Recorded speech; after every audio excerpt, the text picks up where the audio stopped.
I was thinking I think it's good when you're a closer in baseball. I don't know if that's the same way with convention speaking.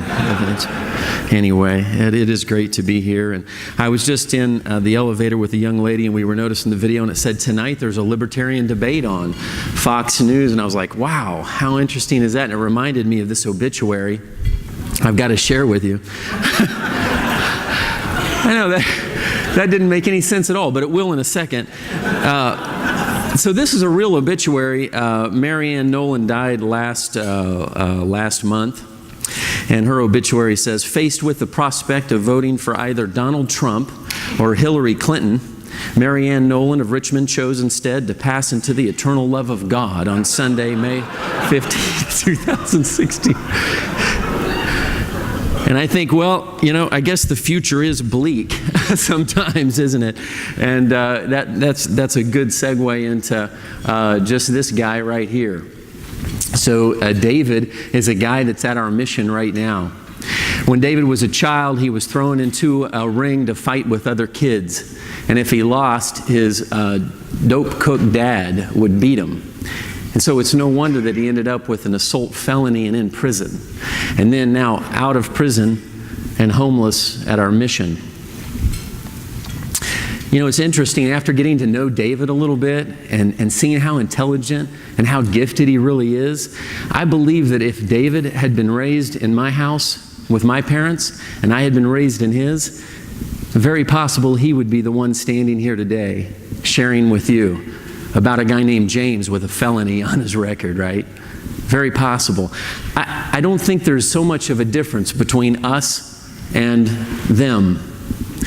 And yet, I've got to admit that when my wife and I co-founded our ministry work 16 years ago, as we got started in it, we really did have an us and them kind of paradigm. We saw those who had, and we saw those who didn't. And we had a compassion for people, but I've got to tell you that the compassion was giving way to a form of charity that wasn't true charity. We were certainly giving away a lot of things, but we weren't seeing the change in people's lives that we expected to see.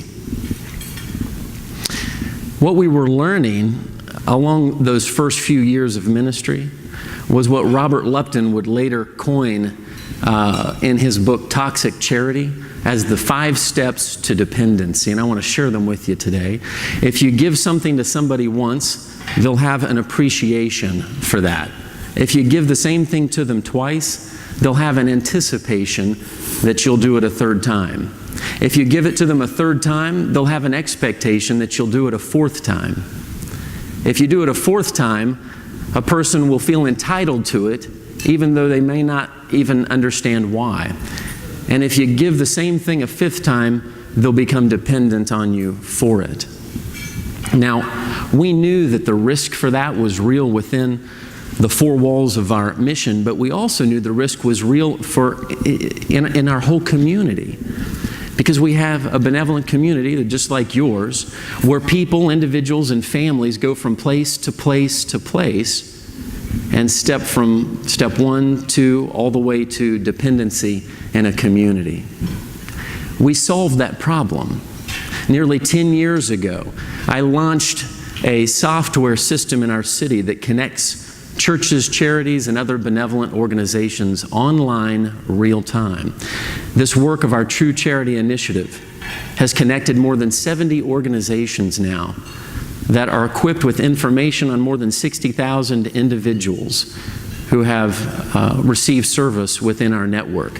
Now, that information empowers every charity worker, every social worker, every church worker with what they need to steward their resource more effectively and to target their charity more accurately. In the late 1800s, the great impetus for centralizing the work of aid and relief for the poor into the hands of the state had much to do with the lack or inability of organizations, churches, and charities to coordinate their effort. But now, in 21st century, with the technology that we have and the tools like the ones that our True Charity Initiative champions, those days are over, right? And if there ever be a time to revert care of the poor from the hands of the state to local neighbors, is not that time now? I know that you know that nearly 2/3 of our federal budget is spent caring for the sick, hungry, elderly, and poor every year. That's a work that was once shouldered much more at the local community level. And yet the need that I hope to express today is not one of fiscal solvency. It's one of human dignity. Years ago, I felt compelled to go and live on the streets. And I resisted that, you can imagine, right? And the conviction persisted. And so I finally went and I told my wife, Marcia, I said, I think I'm going to go and live on the streets. Now let me just tell you guys, if you ever feel compelled to go be homeless, take my advice, proceed with telling your wife with caution, okay? I didn't realize I was going to get the hand on the hip and the head wagging thing and I don't think so, but that's exactly what happened. But that night I was reading a book, we were reading it together, and it was called Crazy Love by Francis Chan. And we turned the page, and sure enough, Francis is describing a guy who takes off out of his home and voluntarily goes to live on the streets. Tears began to come down our eyes, and we knew that I was going to leave.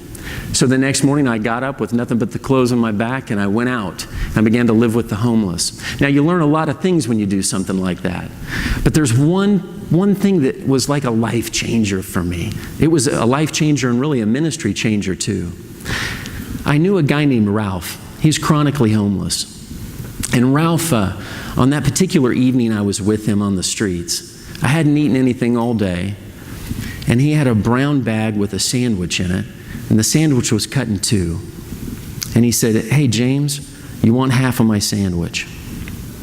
I got to tell you, my first thought was, I didn't say it, but I know it was in there. It was kind of like, oh, I'm not going to take your sandwich, man.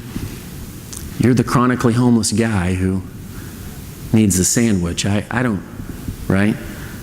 But I was hungry.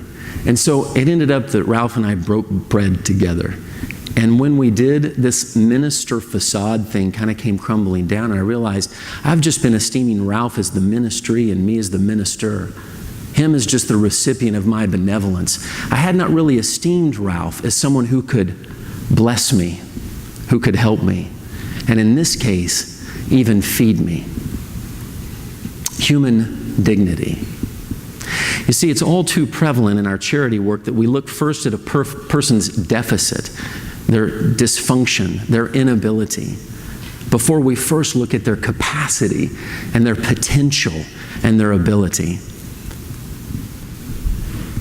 That every person has inherent value and worth is the heart behind our mission's Worth Shop. We call it a Worth Shop because we believe that work awakens worth in people. At our mission, whether it's a food box or a clothing voucher or a furniture item or whatever it may be, people are earning things they need through crafting goods that go to market, maybe working in our community garden or working in our Redeemed Bean coffee business. I was leaving the mission one evening. 3 of our residents were standing outside. One of them stopped me and said, I've stayed at places all over the nation, and I've never had to work for my bed and meals like I do here. And then he said, you guys take the shame out of the game. The guy right beside him said, yeah, it's like we get to keep our dignity. And a third man just nodded in agreement. And I was like, where's the camera? I want to capture this. But it's real. These were a group of homeless people that were feeling dignified in earning what they needed. I could fill the next hour with positive statements from single moms who've earned Christmas gifts for their kids instead of taking their kids through a line where someone handed them to them. The elderly feeling honored to partner with us in our Worth Shop for something that they need. Human dignity. And it's not only awakened in a person when we esteem him worthy to earn what he needs, but also when we believe that he has the moral capacity to embrace the principles vital to personal liberty and national freedom. So you saw the wall I've begun. By the way, there are more cards on that wall now. Now, mind you, we see thousands of people, right? And I only have like a couple few dozen of these welfare cards, but someday I'm going to have a whole wall full of them. But what's really neat is that when people are voluntarily turning them in, they're turning them in because they have a conviction about it. And sometimes that conviction comes through education about the connection between liberty and property. Can I just show you real quickly like what I do on a chalkboard sometimes in our room at the Mission in our learning center? I'll just put a graph up and I'll say here's your y-axis, here's your x-axis. We're going to say that this is property and this is time. And then we define liberty as a function of time. Okay? So your liberty is your freedom to spend the time of your life how you want to. And oh boy, do we have fun in class when we start getting into that. Everybody's got neat ideas about how they want to spend their time. But hey, it's your life. You're free. You can spend the time of your life how you wish. Some people decide that they want to spend some portion of their life working. And as they do so on Monday, Tuesday, Wednesday, Thursday, Friday, they earn income. And then we always have a joke about what happens on the weekend. Everybody says, oh, they spend it. We spend it all. I said, yeah, right. So it's gone in 2 days, right? and then another week comes. And maybe you save it. And then maybe you work another week. You're getting the point. And then I say, if the government decides it's going to redistribute someone's wealth and give it to someone else, how much might that be? And we'll come up with some number. And we'll say maybe it's just that much of the person's income.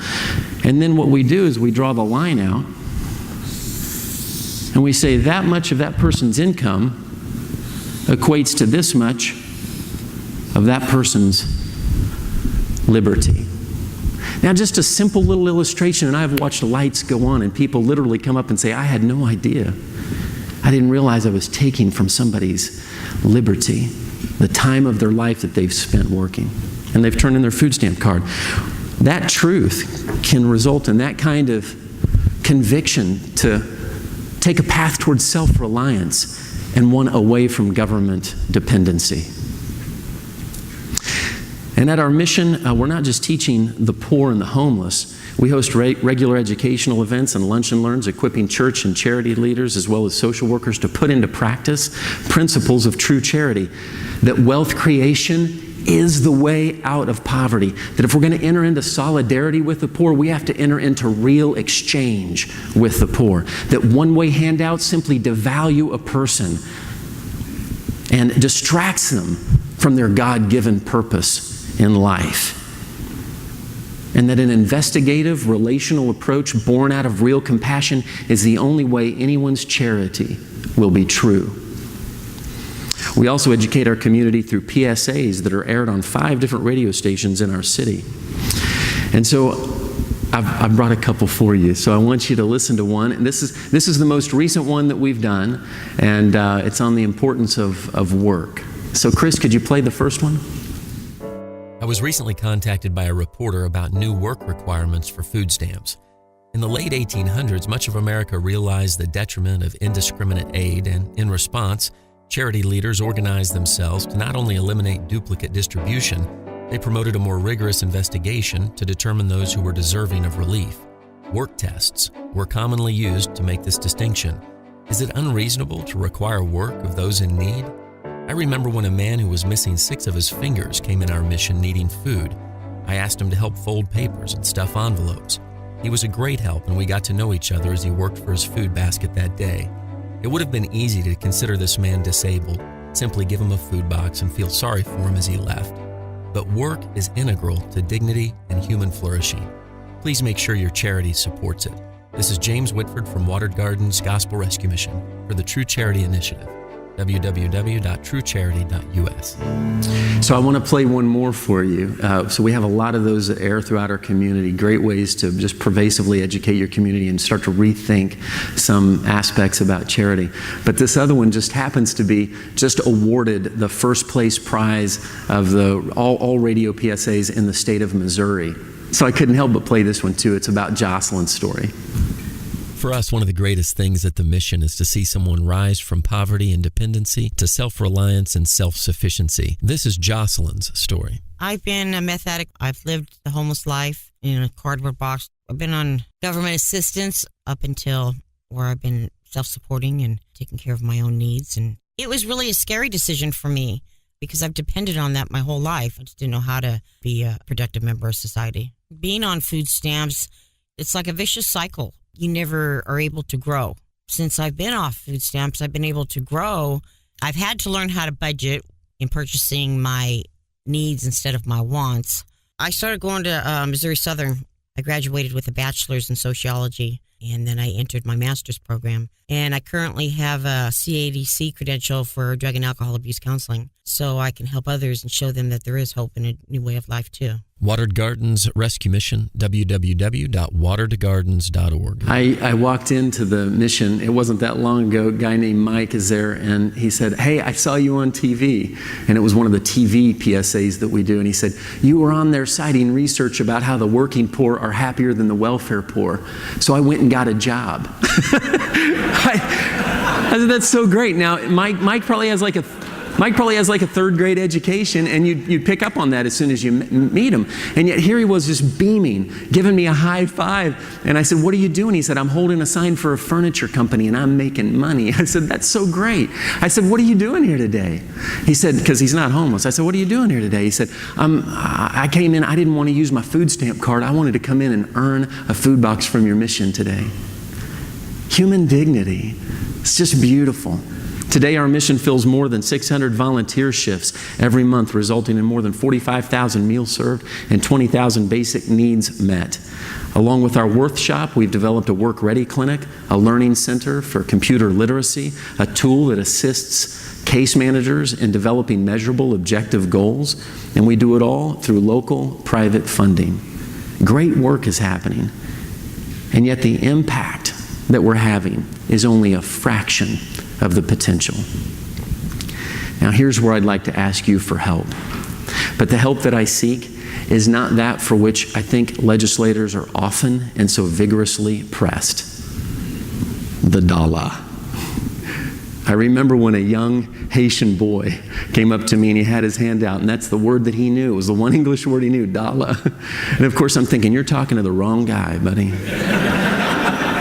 But compassion was there. I wanted to help the kid, but I needed to do my due diligence and ask a few questions. So with the interpreter, I said, "What do you need the dollar for?" He said, "I want to buy some food." I said, "Well, why don't you catch some fish like this other boy? He had 3 fish on a coat hanger, this other kid did." He said, "I don't have any bait." And he showed me some line in his hand with a hook and nothing on it. And I said, so I went over and I started wheeling and dealing with this other kid. I had to buy the smallest fish on his coat hanger for $1, which was fine. Brought the fish back and taught him how to cut the fish up so he could use it for bait. The truth is that kid didn't need $1. $1 really wasn't the answer to his problem. Now I've got to say, I noticed this gesture not long ago when I was in Jefferson City at our Capitol. And I thought it was kind of sad to see so much pressure on you to solve everyone's problems, to generate revenue from nowhere, to fund every good cause. Now, I'm not sure how many have addressed you who have maybe earned the right to tell you that that's not your responsibility. But let me humbly propose that maybe I have. Over the last 16 years, my wife and I, and our 5 kids, a great team of people, have sacrificed quite a bit. We have wiped tears and blood from the faces of the poor. We have bandaged and treated infected wounds of the mentally ill. I've laid my head to rest with the homeless in the streets. And I can tell you that it's not your responsibility to do what I and that team of people have been called to do. It's not that I don't need your help. It's just not funding that I need. I do need your help. Ministers like me and missions like mine, we need your help. But the help that we need is opportunity.